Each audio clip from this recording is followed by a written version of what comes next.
Welcome to Third Paradigm. We are your hosts, Clarity and Nuance. Third Paradigm is a digital third place, which is where people practice the art of conversation. The hosts and guests come from all backgrounds and different ways of thinking. We at Third Paradigm will discuss ideas and the facts of life with respect while pushing the envelope. Full disclaimer, hosts and guests will share their opinions. The opinions of our guests are strictly their own and do not represent the opinions of Third Paradigm. However, when we, the hosts, share facts, we will back them up with evidence. If we are wrong, we will make it right as soon as possible because that's integrable. Welcome to Third Paradigm. Episode 1. All right, what we got today, Clarity? Today, we are going to be talking about voting because that is a very big hot topic today. And as our elections are approaching very quickly, we do have a lot of people out there who are all over the map when it comes to voting versus not voting versus third-party voting or multiple different perspectives. So we have a couple of guests here on our show. Today we have two guests that I have a formal introduction for, and then we have other guests that have chosen to come on board. So we have Joseph Paul Javier. He's the Executive Director of Wayne State University's Up to Us team. His organization is raising awareness around fiscal policy and economic responsibility in government, as well as encouraging citizens to play an active role in our nation's democracy by getting out the vote in this year's elections. And we also have another special guest, Billy the Activist, and we also have a few other special guests along with us today. Awesome. Well, welcome everybody. How are y'all doing? Good. How are you? Hello. We're doing wonderful here. Thank you for having us. All right. Thank you for coming on. All right. Thank you for having us. Of course. Thank you. So the way we set up the show is there are open-ended questions. Nuance, you're welcome to start off with the first question. And again, they're open-ended, so you can just chime in when you feel. We do ask that, with the due respect, that we try not to overspeak each other, and we respect each other's opinions, even if we don't fully agree as well. Being Nuance, and I believe in ladies first, we'll just start off with that, and we'll go down the line. Whoever wants to take it up after that. First question is, I believe the voting system is not perfect because, and your reasons. Bribery with voting, and a lot of dishonesty. I don't know. Are we allowed to just pop in the conversation? Yeah. You can I'm sorry. Okay. Well, I'm just curious because, this is Joseph here from Up to Us Wayne State, and obviously, I don't think anything is perfect in this world. There's always room for improvement or whatnot. But whoever was just speaking, I'm not sure, the young lady here, do you have any reasoning why you think there's a lot of bribery or what was the other fact that you said? Dishonesty.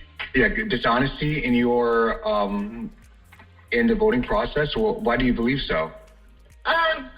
Just things I hear. I don't. Oh my God, this is so nerve-wracking for me right now. I can't even think. Oh, that's perfectly fine. You're welcome to just kind of set up for a little bit if you like. Okay. Okay. I think voting is imperfect because of cybersecurity reasons.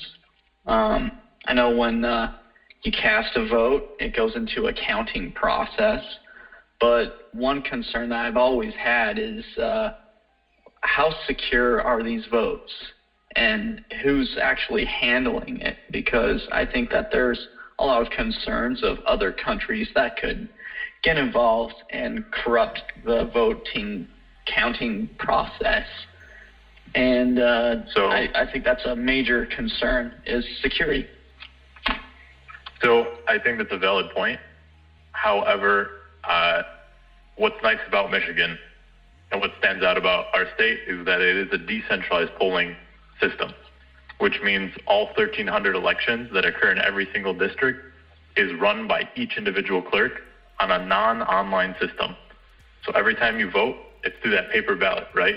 Everything has to be done on paper. and everything has to be counted and stored for later. So if there is a recount, if things need to be double checked, if there is a question of security and credibility, there is that paper trail behind it.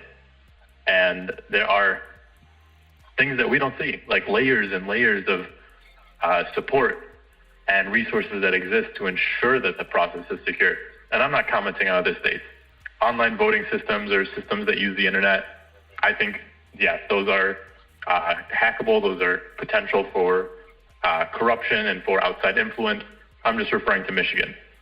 I know for a fact there are layers upon layers of government entities that exist to protect our right to vote.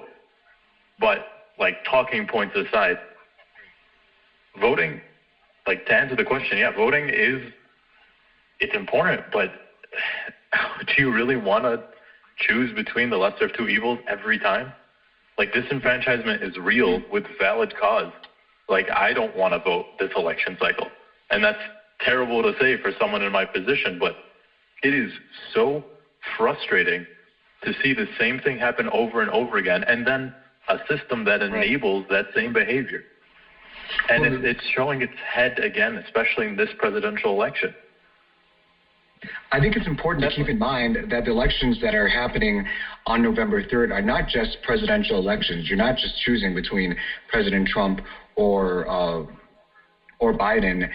There are other public servants that will be electing as well, whether it's for prosecutor, for school boards, for local government. So if you're only thinking of voting for the president, that's also an imperfect thought. Perhaps you could not vote for, click the box at that level, but there's so many other officials that, are running. And we have to keep that in mind and let people know that, maybe the national elections, presidential elections, you may feel frustrated, but there's also local elections at the state level and at the, more local level that you can still participate in. Right, and those are arguably more valuable. Does that include also propositions on the ballot? Yep. Okay. Yeah, it does. And those are going to impact you a lot because it impacts like your millages and what community resources actually get funded. And yeah, I agree. If you're not going to vote, if you're frustrated to vote because of the presidency, still fill out the ballot because there's so much on the front and the back that's going to impact you. But don't leave anything blank. Even if you are frustrated with the president, don't leave it blank. Because like a historic quote that I really like says, the history that we have is decided not by those few in power who take action, but the many who are inactive. And I think that's very descriptive of the way things have been going the past couple decades in our country. It is so much inactivity that has led to where we are. And it is desperate for people to kind of pay attention again. And even if that means choosing the lesser of two evils, at least make your voice heard so that your community is actually looked at. Like from my perspective, my community doesn't vote. And so my community has never been given resources, never been paid attention to by a single elected official. So I understand what it's like to be disenfranchised and neglected as a demographic, as an identity, as a community. Can you clarify what your identity is or what your community is, since we can't really see Arab American. Arab American? Yeah. And just for clarity, even though I'm not clarity, those nuanced details are not necessarily required on this podcast, but if you wish to disclose those things, everyone's more than welcome. Okay. Yeah. No, I mean, it's something that I think is important to consider in this. Yeah, the Arab American community is the one I'm referring to. But that's not the only community. It's every community. It's every demographic community, many geographic communities, returning citizens, the homeless population, and like especially with these other communities that voting is the least of their concerns. Like they need basic survival at this point in regards to housing and secure. The returning citizens, they need to find jobs and need to be reintegrated into society. Like they're trying to get back on their feet. Voting seems like the last thing on their mind, and that's very valid. But it is so important that we foster an environment where you get out of prison, first thing you do is like, all right, I'm going to vote so I can influence what my community is going to look like, so that the prison system actually does what it's supposed to. You know, you're having trouble and you can't find a place to live, and you know, you're going through financial troubles. You need to be active so that the community is working towards finding solutions for you and you, for others who are, you know, in the same financial situation. So the one thing I'll have to stress here is make your voice, make your community have power, because the only way you have power is by voting. Unfortunately, that's the only way you have power in this country, but it is the most effective one, and it's a privilege that many other countries don't have. That is absolutely correct. I was going to jump in there with a fact, because I actually just got off the call with APIA Vote. So our Up to Us group has been partnering with APIA Vote, and we've been reaching out to potential voters, registered voters, ranging of descent from the Middle East, South Asia, Southeast Asia, all the way to Pacific Islanders. And right now, according to the statistics, over 89,000 people have a voter from that demographic have a voter propensity of 0 to 60%, which translates into lay terms. They're registered to vote, but they don't use their right to vote. So I just wanted to touch more on what our Arab American friend here on the call said, that it's important, once you register to vote, your voice is heard through that voting, but it's important to make informed decisions and know which legislators you're voting for, know which items on the ballot that you're voting for, and how they affect you and your community. Right, and fear of this turning into like a political discussion or a political rally sort of environment. The last thing I'll plug in the terms of resources and voting is boards like the League of Women Voters, who make voting guides. So you actually can read up on a candidate and know who they're about, what they're doing, and why they're running for office. So you're not going in blind to every election. And they're one of those organizations that there are dozens that exist. And you have to find the ones that are actually nonpartisan when they say nonpartisan, and unbiased when they say unbiased. Because I can tell you there are millions, tens of millions of dollars flying around, just Michigan alone, during this election and during a lot of elections. And you don't see any of that money, but most of the organizations that are out there trying to push an agenda or a message do. So that's the initial comment that was made. Yeah, that is valid.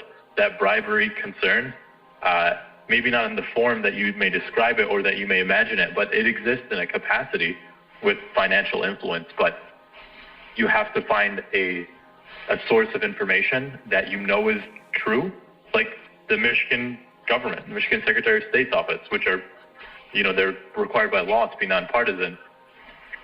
Look towards one organization or one that you know you can trust and stick with it. Ignore media. Ignore social media. I promise you, all of it is meant to distract and confuse and overwhelm. And the more that you pay attention and uplift those messages of guns at the polls and everything, the more you enable that sort of dialogue and, discourage people from actually participating. Well, you know what? I think it's unrealistic to say ignore the media, ignore social media, because this is the world that we live in. I think the more important message is that for voters out there, or registered voters out there, to be more informed and to be media savvy in filtering out the messages that they receive on the news, that they receive on Facebook or Instagram or other like Twitter on social media, because we are living in the digital age, and this is how information is disseminated. So to tell people to to not consume those media, it's impossible. The important thing is to know which is factual, which is unbiased, or which sources you can trust. But that's even harder in itself. But to tell people not to to look on Facebook, it's pretty much impossible. I feel that the question of go ahead. Gentleman who just started talking. Sorry, Billy. I feel. Isn't that a quick? Go ahead. No, yeah, go ahead. I feel that if it's on this, then keep going. Isn't taught in schools well enough for kids to really understand the importance of voting, let alone how to really decide on what is the best vote that suits them the most. Right, and that's what I was going to say. That conversation then boils down to education, right? Not just political science. I'm talking about elementary school. Are you taught critical thinking and information dissemination? Are you taught that? No. And because of the way our public education system works, and the way, we don't have to dive into charter schools or anything like that, but the way our education system works, it's not enabling that sort of thought. So to tell someone to learn that in the middle of the heat of an election, I don't think is feasible. Like, people are really not taught how to discern information. And so then when we get into the conversation of ignoring social media, I mean, I can't imagine another solution. So I have a quick plug for everybody, just for something that is unbiased. Shameful or shameless? I would use shameless plug, but I would use Politiscope, the app. Politiscope allows you to know who your representatives are, especially on a federal level, what bills they are writing, what bills they are supporting. That is a great resource. And it comes with daily news that comes from sources that are pretty reputable, for the most part, the ones you have to read. And then you'll also see people's opinions, whether they have a thumbs up or a thumbs down on the article, and you can go into depth. So it just it centralizes the information from decentralized sources altogether, and you get to kind of not be in a echo chamber, while at the same time you get to see like what sources you rely on, what sources other people rely on, and you get the actual record of what they did vote for and against. You see how many times they agreed with their party or against the other party, how many times they agreed with the president or not agreed with the president on a particular issue. So that is a great resource, along with open secrets when it comes to what money a candidate takes or does not take from a PAC or from a corporation or just from small dollar donations. Whatever your concern is, open secrets and Politiscope, the app, is a great resource. And Ballotpedia is a great way to research what's on the ballot, what the proposals are, what the candidate may stand for, and it gives you links to other information. Okay, can you repeat that last statement? What's the source again? Ballotpedia. So the three sources are Ballotpedia, Open Secrets, and Politiscope, the app. We'll make sure to put those in the description box below this episode. I'll also put michigan.gov/vote and vote411.org. For the state of Michigan. What about other states? Yeah, so that's other states? Yeah, we get people from all over. So yeah, I understand you represent a state in Michigan, and you're definitely, and I hear Michigan's a battleground state. So of course that's important. But there's a lot of states that you never know. 2020 is a year where you just never know. So yeah. I mean, I can only speak to Michigan, but there are a lot of resources that are statewide, that are countrywide. Okay. I would suggest just plugging as many as you could that you guys have vetted in the description. But all right. I just want to comment on one more thing as long as we're on the topic of social media. One thing that kind of adds to the argument against looking at it is look at the judge ruling that recently passed that allowed people to mail in their ballot, and as long as it was postmarked by November 3rd, as in you sent it in before November 3rd, no matter when it arrived, at least as long as it was 2 weeks before the end of the election, so 2 weeks past November 3rd, you'd be good to go, right? Your ballot would be counted. So that's great, right? That would be great news. That would be phenomenal, make it more accessible. Not have to worry about the mailing system as much. But this is a fresh ruling, and we knew that it was going to be overturned, right? We knew that this was going to be something that was hyped up in the news. The headlines are all there. You look at it for a brief moment, and then you relay that information like, oh, I heard this. And it's from valid sources because it's valid. It's true. And then 2 weeks later, the ruling was overruled, and it was basically revoked. So now that's no longer the case. But that's not as shiny. that's not going to appear as many headlines. And so you're not going to see that part on social media. You're not going to see the correction. And so you're going to send your ballot in, a week before. It's not going to arrive. And then your vote doesn't get counted. And that's like voter suppression at its finest. But that can be completely unintentional from people trying to spread the message of this new opportunity and people trying to get more inclusivity in our voting system. Like, you could be spreading this message and not realizing how much damage it actually does. And so that's what I mean by needing to ignore social media and needing to ignore a lot of these things that are different. And that's tough because if you're in that circle, that smaller circle who knows what's going on, who's a little bit more attentive to the political ongoings of your state or of the country, they might notice that. Like, they might know what's happening. They might see it. They might be paying attention even when that revocation happens. But for the majority of people, and the people who are just going to glance at social media headlines, and the people who haven't had that education and information discerning, those are the ones who are the majority, the bigger group, and those are the ones that are going to lose their vote. I wouldn't think that would be a social media problem. I think that's something that the viewer needs to keep on top of rather than just relying on just social media for that source. Social media and social media, both. These are fantastic responses. I would say regarding politics is truly unavoidable in social media.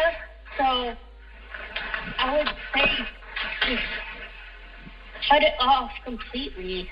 I mean, don't go online, don't go on any news sites, just because there's a lot of false information that gets around.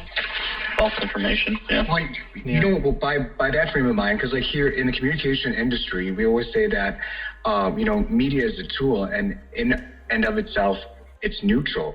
Like, if you just remove yourself from social media, you're still going to be hearing fake news or fake facts or whatnot from the people around you, regardless of where you're at, whether it's reading a newspaper, whether it's Facebook, or it's talking to your coworkers, at the drinking fountain. You're going to be hearing all these messages, or this podcast even. So that's why it's important, to use critical thinking. And I argue, even with the children, someone brought up, do we teach children about critical thinking? I think that's what the whole process of going to school is. Unfortunately, when it comes to media consumption, that may be something reserved for students in communication or journalism, courses like that when you get a little bit older. But we're constantly trying to teach our children to use critical thinking. When it comes to these issues that are pertinent to voters in this upcoming election, for our group, For Up to Us, our platform is letting people know that the way that the government spending is going, the trend that it's been going for the past several decades, it's unsustainable.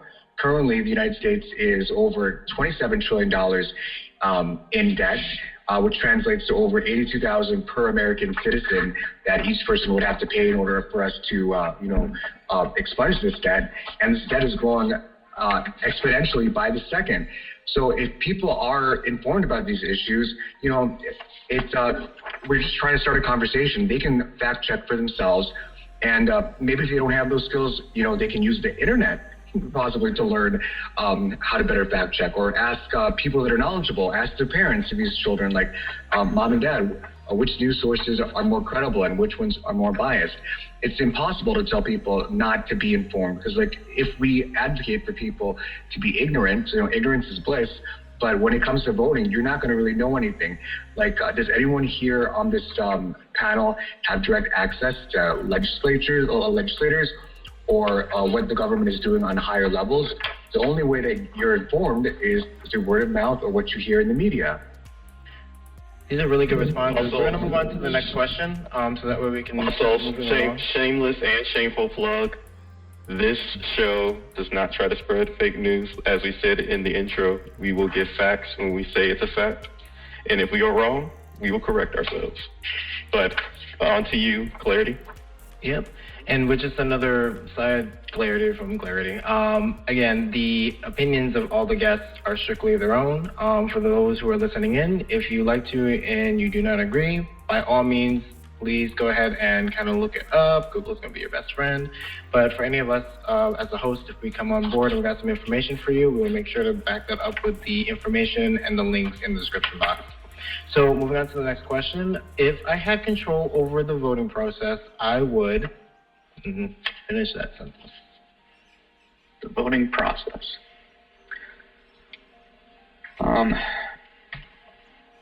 Is this the voting process for the entire nation, or is this voting process of just like my city? It would be the voting process for the entire nation. Basically, this question was derived from a discussion with someone where they felt that the system that is currently in place doesn't really help out the bigger cause because it feels it's a repetitive cycle. So if any one of you, our special guest, had the option and the ability and the means to be able to change the system when it comes to voting, how would you change and improve the voting process? And that can go beyond than just simply the marking the ballot. It can go into multiple other things, such as terms like the gerrymandering and even before the elections. What would you do?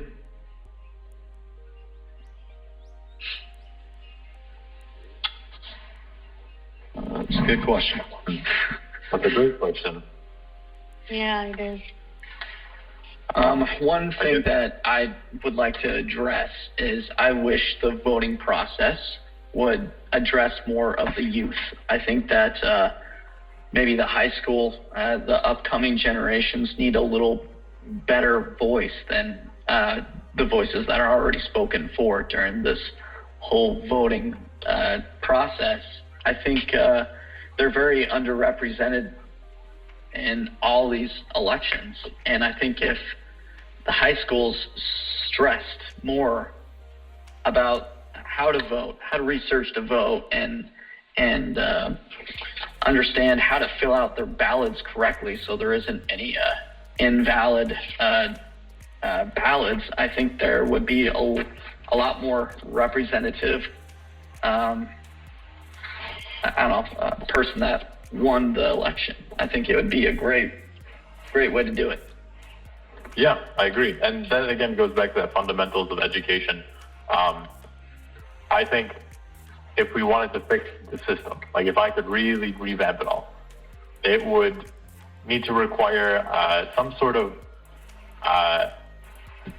first of all, anti-gerrymandering across the board. Kind of something similar to what's happening, again, I'll plug Michigan, with its Independent Citizens Redistricting Commission. 13 randomly selected people who are going to draw Michigan's district lines to ensure that it is fair, representative, equal, and they are transparent in their whole process and have to receive public comment, not legislators drawing their own line. So that's the first step, just to make sure that districts are actually fair. Secondly, I would change the way that the actual process is. Right now, there's so many barriers in some states. There are poll taxes that exist. There are voter registration deadlines that make it impossible to vote if it's the day of the election. There are ID laws that exist, and some voter registration systems just scrub them at random whenever they want and make it so that you're no longer registered. So you could have registered one day, and then the next election cycle, you have been removed, and then you had to re-register again, and you weren't informed, so now you can't actually vote in that election. It is the most backwards and messed up form of voter suppression, but if I could change anything, it would be removing any barrier and all the voter suppression that is institutionalized. I'll have to think more on what else I would do. Too much power right now. This is Clarity. I'm just going to throw in something that, and now, again, I'll include it in the description box as well, but one type of voting system that I really admire, that I would love to see, again, like we're all sharing really good perspectives. One thing would be getting rid of the first past the post voting style, which is what we currently do with the winner takes all system. I have looked into a similar style that more goes into ranking, which I really admire. I know a couple of cities have used it. It's also known as the alternative voting or runoff voting, where what it does is it ends up shrinking the parties mathematically. So you would vote, say, I want candidate 1, 2, and 3. And then say number 1 didn't get enough votes in the first turn around, they kind of remove that person and they transfer your votes to your number 2. and then it goes through multiple smaller elections, and it shrinks the parties. Now, it's also susceptible to gerrymandering and other like voter suppression and such, but mathematically, it's a lot more significant because what we use, which is the first past the post style voting, you have what's called a minority rule. You also have what is called that spoiler effect, where if you have, like, say, 20 candidates and only one person got the most, if you look at it in a pie graph, the vast majority of people who voted end up voting for somebody that wasn't that one person. So it ends up becoming more of a mathematical issue. And with the alternative voting style, it transfers those votes down to, like, oh, your first candidate didn't get it, so we'll move it to second. If the second didn't, we'll get to the third. And there's still, like I said, there's still issues with it, but it is math-based. And it comes across as a little bit more superior than to say winner takes all in a system. But again, I'll provide some information about that in the description as well. You mentioned runoff voting. Was it East Point? I think the city of East Point, their mayoral election used that, didn't they? I think so. I know what's nice about it, and I think you've touched on this, is that it gives actual voice to the third party, right? Correct. So then you can vote first for them and then second for whatever, major party. That's so cool. I wonder what that'd be like on a countrywide basis. I believe Maine, if I'm not mistaken, I think about 2 years ago, actually started implementing that in their state elections. And I believe there's like 2 or 3 other cities in the country that also use it as well. But I know there's a couple of countries Maine does that use do it. Yeah, Maine does do it. That do that style. I believe Canada might. Canada might. I will double check that. That's my opinion, not a fact. Yep. Do I need more input? These are really good responses. Thank you so much. All right, we'll move on. So moving on to the next question. I believe I'm proud or not proud of my country because. Oh, you are opening up a can of worms here with that question. Yeah. Yep, heavy question. I actually wanted to. I kind of wanted to save that one for later, but if we want to go into that one now, we could. Yeah, we can go in that one if what? Well, I'm in the middle of the road because I'm proud because of all the compassion that's going around right now with, like, Black Lives Matter and stuff. But I don't because of all of the racism and hate going on, and just, it's awful. And I don't know, I'm indifferent.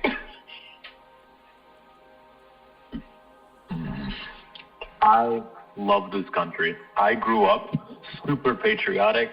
Again, I am from the Arab American community. I was a son of immigrants.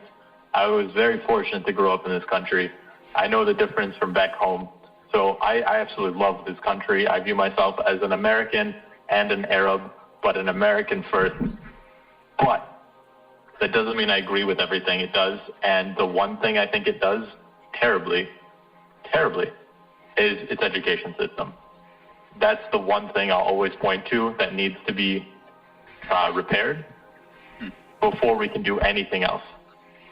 Could you expound on that about the education system? It doesn't pay enough. Go ahead. Sorry.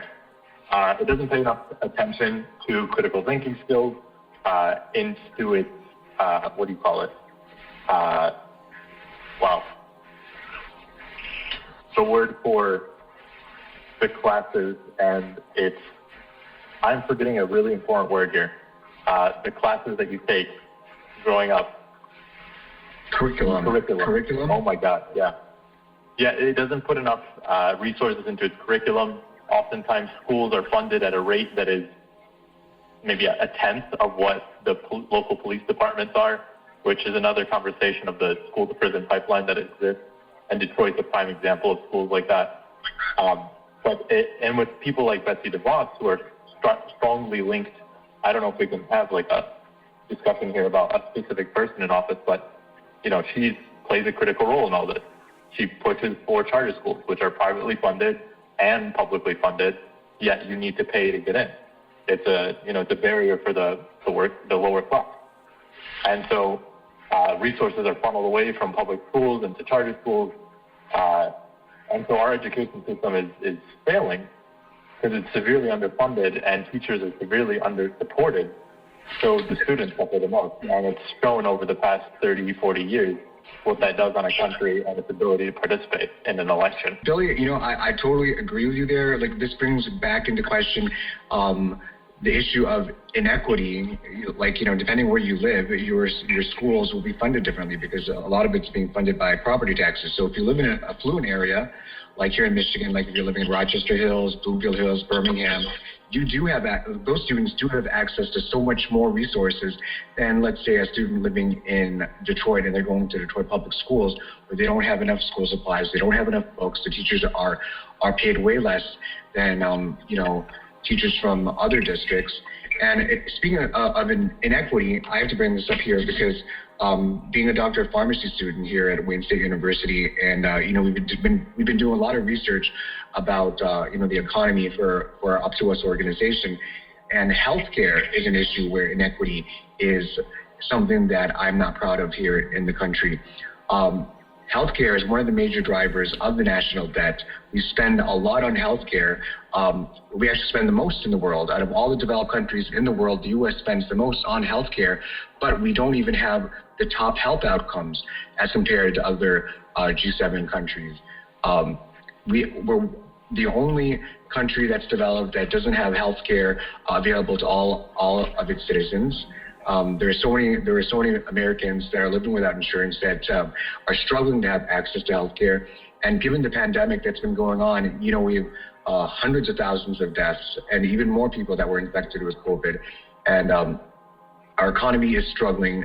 And we firmly believe that a healthy economy begins with healthy citizens. And if our citizens, whether here in Michigan or any other state in the United States, don't have access to health care and they're not being healthy, how can we move forward? That's something that I'm not proud of. But on the converse, I am proud of our country because there are people just like people on this panel. There are students out there, people working in government, and just average Americans that are getting their voices out there and making a stand and letting people know that we need to make some changes. You need to get out there and vote, and you need to know which candidates will help you achieve the goals that you need to see America become the country that it should be, where everyone has access to the things that will enable them to, life, liberty, and happiness. What am I supposed to refer to you as? Like, what name are you going? I'm Joseph. I'm not anonymous. I'm just Joseph. Can I just say, that was one of the smoothest transitions from education to healthcare I've ever heard. That was clean. Thank you. Good job, Joseph. Anybody else have anything to add? I'm not proud of this country due to its justice system. I think it's very backwards, and I'm just not overly proud of how things are handled inside of, how justice is served in a lot of, I want to say, nationwide sort of attention. Something like Breonna Taylor and other racial justice sort of crimes, they aren't really addressed very well. And for instance, I do know that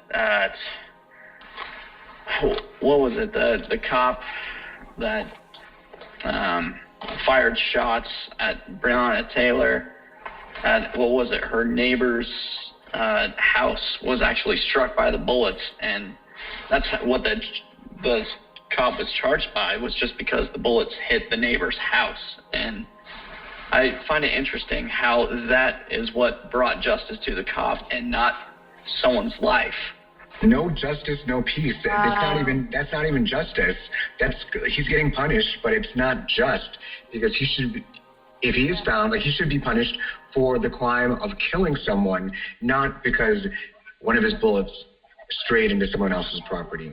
There's no justice served there. Yeah, that's right. There's no justice. So I I have am a proud of this question. country Go ahead. for how many people have really fought for my right to vote. I understand that this is a process that my ancestors have fought for many, many years for and died to really have my voice to be heard, and that's by voting, and I feel proud of that. Does anybody feel like there's other forms of injustice? Like, is there injustice based not just on color? Anybody? Here's a fact. This was recently published a few weeks ago that about $30 trillion worth of economic productivity has been lost in the past few decades because of systemic racism. This is specifically affecting the African American or Black community here in the United States. And this is, we're supposed to be the land of plenty here. And this is why it's important to vote and make sure that we have fiscal policy and legislation that protects and safeguards against this kind of discrimination. Because if we can all rise together, regardless of what our skin color is, regardless of what our sexuality is, regardless of what our religion is, or regardless of where we live, in which state we live in, or what part of the state we live in, there's more than enough in this land of plenty for everyone to thrive and to make contributions to society. But the way that things are going now, things are not going to change unless we get out there and encourage people to vote. So do you feel that there's also a justice system that's not just one race focus, but maybe like, let's say if you are middle class, working class person, and you commit a crime, do you think that the person who commits the same crime as you and yet they have more money or more status will get the same amount of time, or not? I think that if you have power and influence, or if you belong to a certain group that is favored, or you can have that favoritism. You can weasel your way out of other things. Just look at our prison system right now. I think someone brought it up, the injustice in the prison system. There are there's a disproportionate number of Black and brown and people of color folk in prisons right now, and a lot of them have done the same crimes as others who are not minorities, but they're doing way more jail time, or even going to jail, while these other people, may not even go to jail. So there is it's that implicit bias. There is bias, and we have to recognize that we're just prone, like for myself, like when I see someone that looks like me or has something in common, you tend to be nicer to them. Like, I think that's just human nature. But if you recognize that bias, then you can be a little bit more impartial, and justice should be blind, regardless of what minority group you belong to, or like they even say, like, if you're good looking, the people who are more good looking than others get preferential treatment. And justice should be blind, and we should be fair, and there should be equity, and injustice isn't limited by the color of your skin. There are so many other factors: age, how people are treated, people living with disabilities. These are really good responses. Yeah. These are fantastic. I'm going to move on to the next question, Wise. So we kind of broadened up a little bit. We're going to bring it back again into the voting system. So the next question is, and we have a couple left. I believe there are not enough parties that represent the people, or do you believe outside parties spoil elections?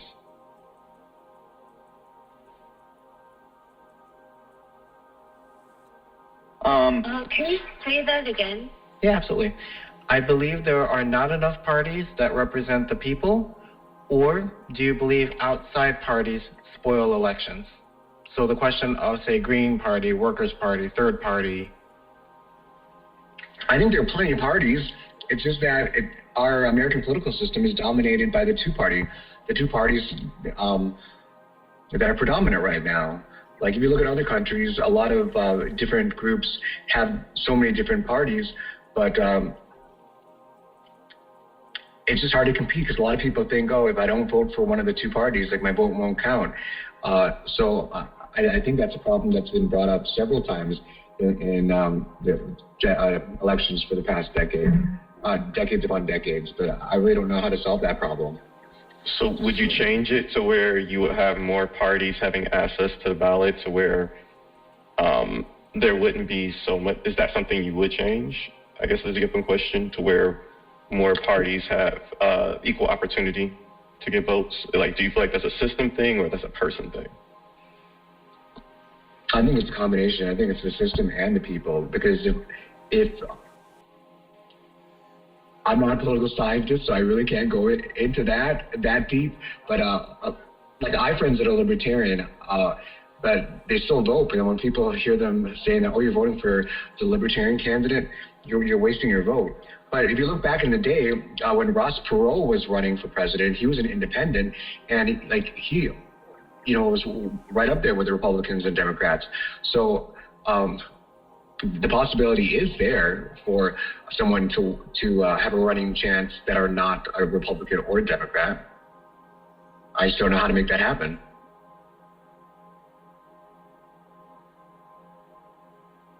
Very good. Very good responses. All right, on to the next question. And again, yeah, I got one. Yeah, go ahead. Yeah, I got one. Thank you, Clarity. Do you believe that politicians voter shame? Any of you?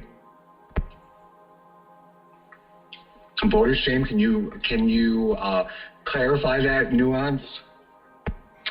So, all right, let me give you the nuance on that. So, voter shame. Here's a fact, and this can be looked up. There are more people in this country that don't vote than vote at all.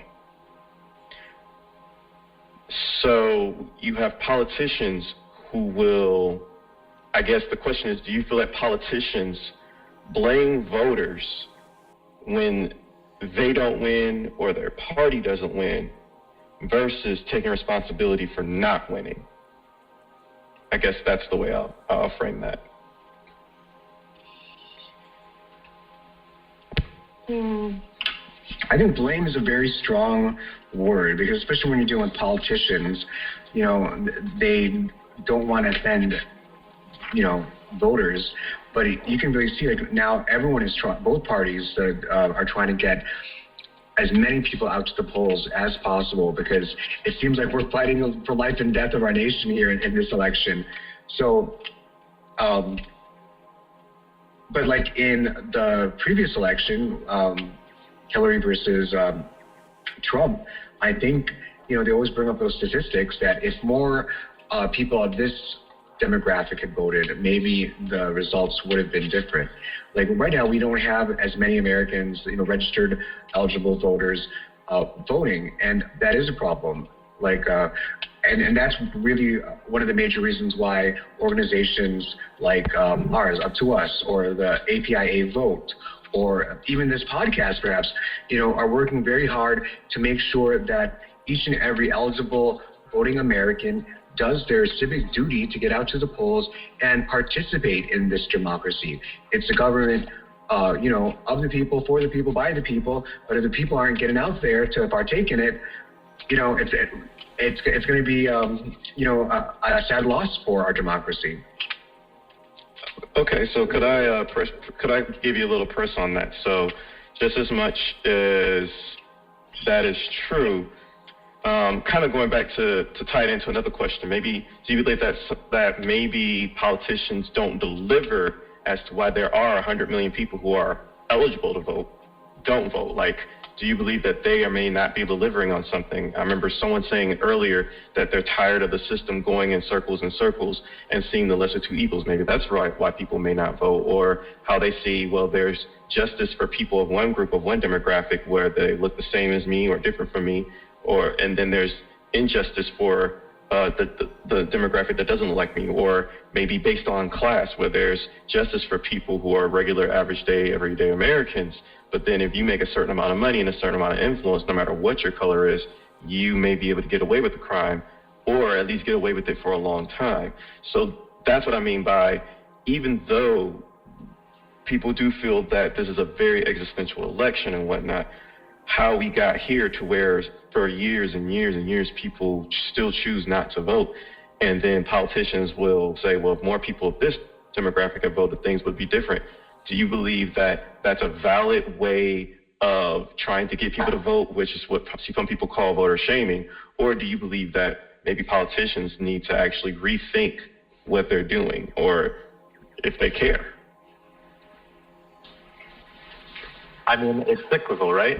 Is it on the politician or the elected or the candidate running for office to reach out to those communities, those marginalized groups who traditionally haven't voted?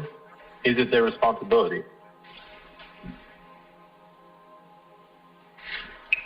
I don't know if the term responsibility is the most correct term here, but I think any savvy politician would want to recognize this, because if you're trying to get as many votes as possible, you really need to reach out to those constituents that are not participating and not heading to the polls.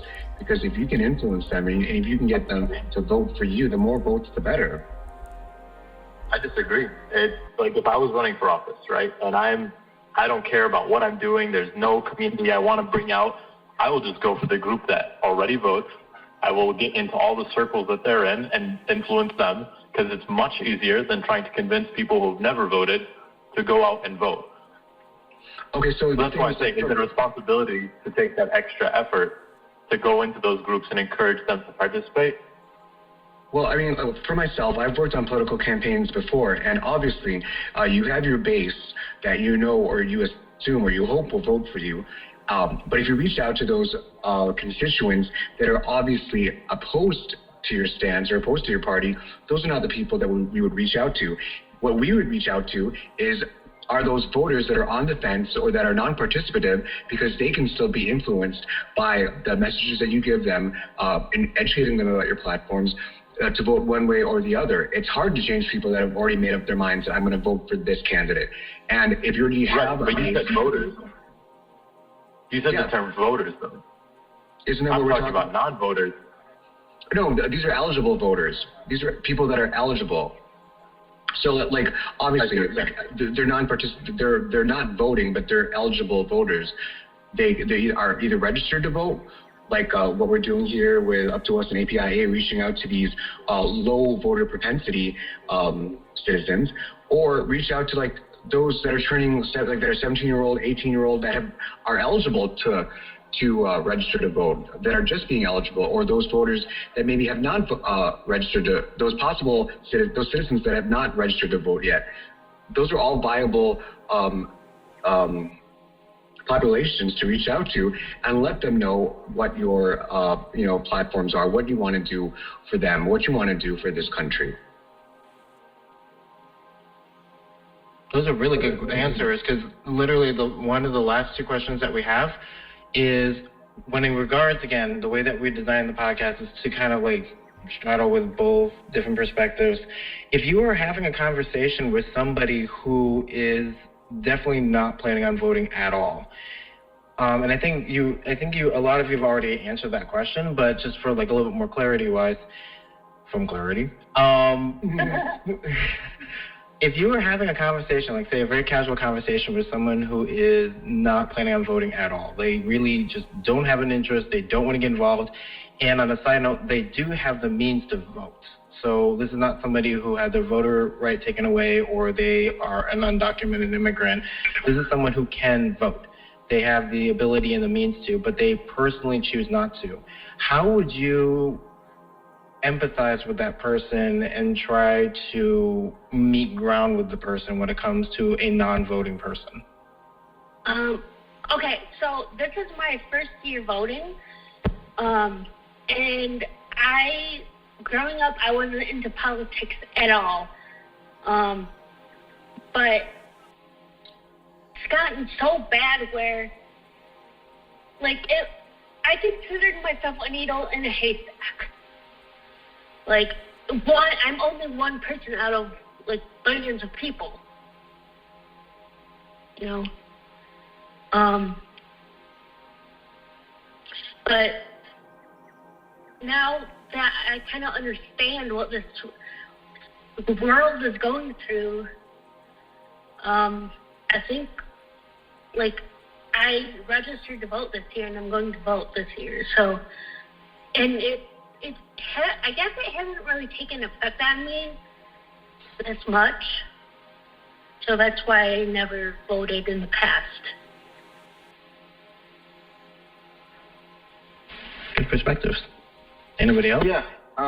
The past, this is my second year voting. And, growing up, politics didn't really interest me much at all because I feel like it didn't really impact my way of living. And I felt that, it's my vote casted into, I don't know how many millions. I felt that my vote didn't really count as well. And therefore, I just didn't vote. And now, later on, I start to thoroughly understand that, voting is definitely important. And it takes a lot of time to really research who you should really vote for. But it's definitely important. It took me a while to understand that. Perfect.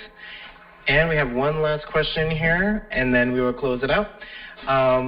The very last question is, I believe people can get too intrusive directly towards others if they vote or do not vote, and why? Can you repeat that one more time? Yep. I believe people can get too intrusive directly towards others if they vote or do not vote. I'm not, sorry, Clarity, but I'm not really understanding the question. Can you give like an example? Are you saying it's none of my business if someone else votes? Yes, I can give a little nuance. Like, let's say if someone says I'm voting and someone else says I'm not voting, and let's say some people's like, man, why are you voting? Or why are you not voting? Do you believe that that can be a little too intrusive to where it can basically maybe kind of pull relationships apart that you normally would have? So do you feel that talking about voting is a positive thing on a personal level, like if you're trying to get somebody to vote, or versus maybe someone says, well, voting, I don't really think that. I think maybe doing other actions like direct action, maybe trying to inform people, maybe protesting, maybe doing petitions where maybe that does get a vote, but they just don't like voting itself. Do you feel that that can be a little intrusive, or do you think it's a necessary part of the process? Do you feel that it can build friendships to become stronger, as well as familial relationships, or can it tear them apart in a sense? I think the conflict is more so when you have friends or family that are going to vote against, like, for different parties. Like, I think Clarity knows this all too well, how it can strain friendships or, relationships with friends and family. But I don't think it's intrusive to ask your friends and family, like, hey, are you voting? It's only when you start prying and asking, like, which candidate are you voting for and why, and then trying to convince them. That's where, a lot of the arguments come about, because I think we should always be encouraging each other to play an active part in our democracy. But it's just natural. The first question is, hey, are you going to be voting in this election? The next question you probably, like most people would ask, is, so who are you voting for? So I could see how some people get defensive, but intrinsically, we should all be encouraging people that we know to vote. Yeah, especially this year. I believe personally that if anyone chooses not to vote, then they're in favor of the enemy. That's my opinion, though. I feel that there are a lot of people who will always question who I favor, and they'll always dig deep on why I feel that way. And I feel that there's always going to be that one person that'll always heckle me for my beliefs or who I support. And I feel that it's a little bit more of understanding, where I really stand for, and understanding that I shouldn't really listen to what they exactly have to say on a certain degree. I feel that there are too many people out there who definitely intrude on what I believe in, and whether that's politics or religion. I think that there's always that factor in both those topics. All right. Before we go, I'm just gonna one layer of a devil's advocate question. The opinion that was said that anyone who doesn't vote is the enemy. I totally understand where it's like if you're not a part of the solution, you're part of the problem. And in a lot of situations that's true. So what about, let's say you got someone that, you know, was a war vet, went to overseas and thought the war was unjust, that they were just a part of something that where it's like either they felt like it was a war crime or it was a war based on a lie, and then they do their research and they look up the party that they're affiliated with, they look up the party they're not affiliated with, and they see that both are responsible for the massive war and death that was there, and their friends that died along with them, and the innocent civilians like the Iraq war or something, and they believe that they cannot in good conscience participate in that system that way. Is that person the enemy? Is that person worth empathizing with when they went through those things? Or is it just across the board, if you don't vote, you know, for any reason, then you're a bad person?